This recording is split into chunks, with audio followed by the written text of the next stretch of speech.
जी नमस्ते। कैसे हैं आप सभी लोग। बॉयफ्रेंड बना लो जल्दी। खेसारी भैया का न्यू सॉन्ग बॉयफ्रेंड बना लो स्पीड रिकॉर्ड हिंदी पे आने वाला है।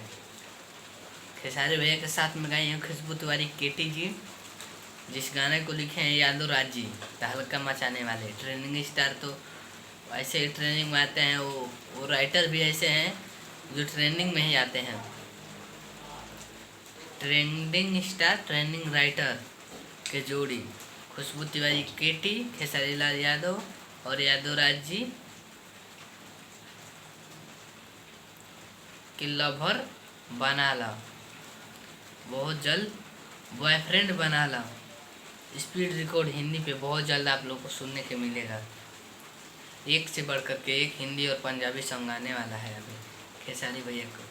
तो आप लोग ध्यान बनाए रखें ज़्यादा से ज़्यादा लाइक शेयर करते रहें और इस वीडियो को ज़्यादा से ज़्यादा शेयर करिए और इस चैनल को ज़्यादा से ज़्यादा सब्सक्राइब करिए, ताकि खेसारी भैया का हर एक सॉन्ग आने वाला आप लोग के पास इन्फॉर्मेशन बहुत जल्द मिले। और बेल आइकन को ज़रूर दबाना है, खेसारी भैया के जम को शेयर मारना है। चलते हैं, धन्यवाद, मिलते हैं अगले वीडियो में।